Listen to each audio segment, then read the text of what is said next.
एक गोरखपुर नाम का गांव था। उस गांव के पास एक जंगल था जिसके पास एक चुड़ैल रहती थी। वो बहुत ही डरावनी थी। वो चुड़ैल हर रात 3 बजे गांव वालों को दिखाई देती थी।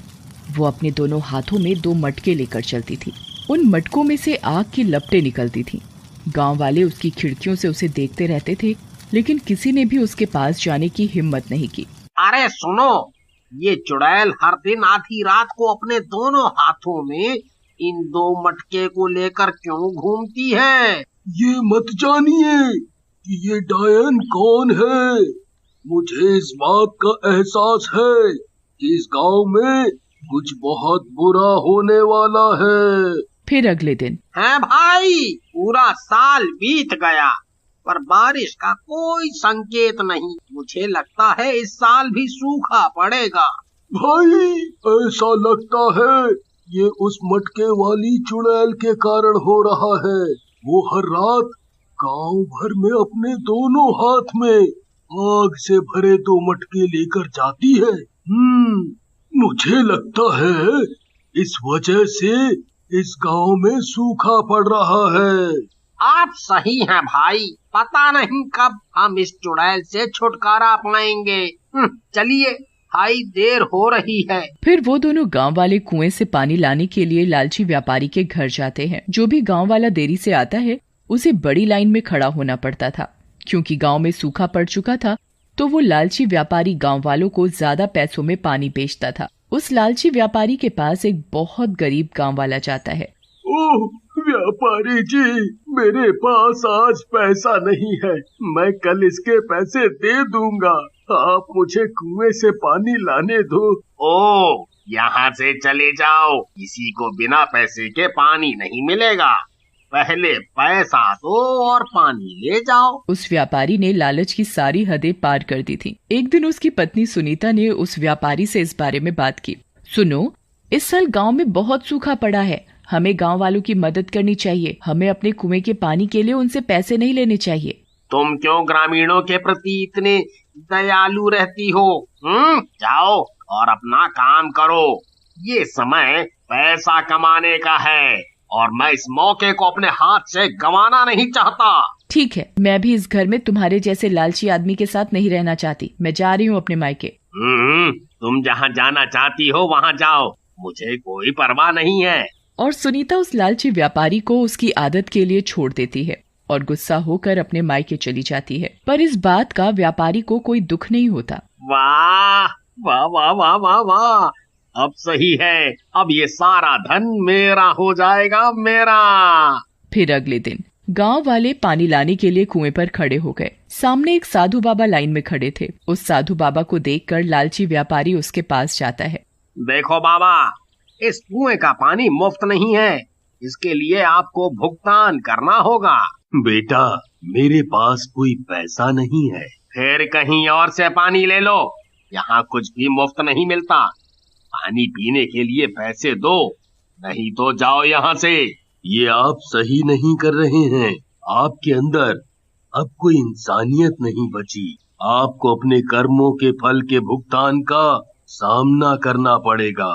इतना कहकर संत वहाँ से चले गए। फिर रात में चुड़ैल फिर से गांव अपने दोनों हाथों में मटके लेकर आई। गांव वाले उससे बहुत डर गए। इस बार वो सीधे व्यापारी के घर गई और दरवाजा खटखटाया। ओहो, रात को पानी लेने कौन आया है? मुझे इतनी रात को नींद से उठाया। अब तो मैं उससे पानी के लिए ज्यादा पैसे लूंगा। तब लालची व्यापारी ने खिड़की से झांक कर देखा तो वो दंग रह गया। हे भगवान, मैं मर गया। ये मटके वाली चुड़ैल है।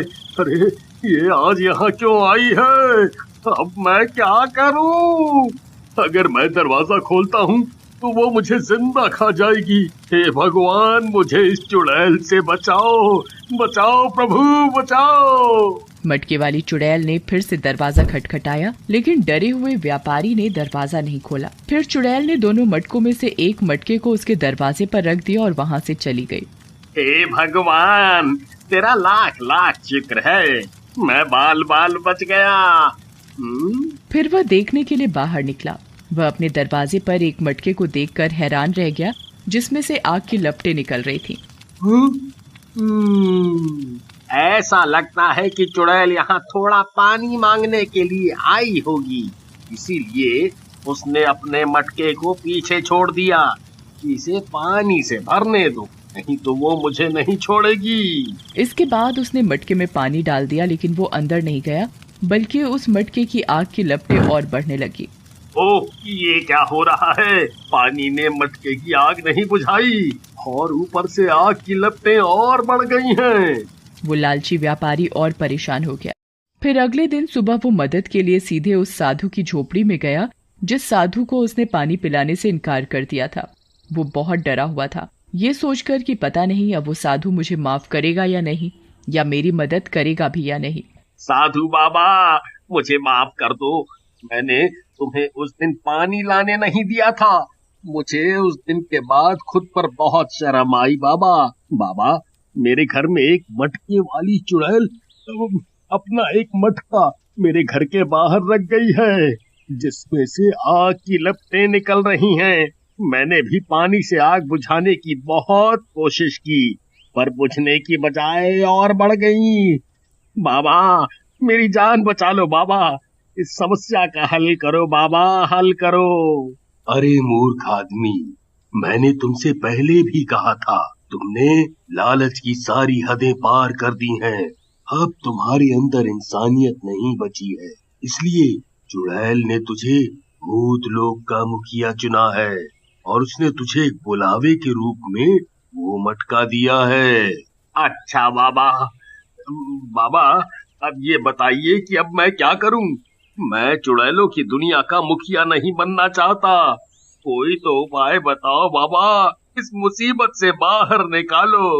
अब तुझे उस चुड़ैल से कोई नहीं बचा सकता। लालची व्यापारी उदास होकर अपने घर की ओर चल देता है। फिर अगली रात को वो लालची व्यापारी बहुत डरा हुआ होता है। उसके दिमाग में बस वो मटके वाली चुड़ैल चलती रहती है। हे भगवान, रात के 3 बज गए हैं। पक्का वो चुड़ैल फिर मेरे घर के बाहर आएगी। लालची व्यापारी को फिर से डरावनी आवाजें आने लगती हैं। हे भगवान, लगता है ये मटके वाली चुड़ैल फिर से आ गई है। अरे बचा लो प्रभु, बचा लो। तब चुड़ैल अपने एक हाथ में एक मटका लिए हुए आ रही होती है। हे भगवान, ये मटके वाली चुड़ैल आज फिर अपने एक हाथ में एक मटका लेकर आ रही है। तब डायन ने दरवाजे पर एक और मटका रख दिया और वहां से चली गई। अरे राम, उसने यहाँ एक और मटका रख दिया है। हे भगवान, अब मैं क्या करूं? अगले दिन पूरे गांव में व्यापारी के घर में मटके वाली चुड़ैल की बात चल रही थी। अरे भाई, तुम्हें पता है कि चुड़ैल व्यापारी के घर पर 2 मटके छोड़ गई है। हाँ भाई, मैंने सुना है और जाके देखा भी है। वहाँ कुएं के पास 2 मटके पड़े थे। कोई ग्रामीण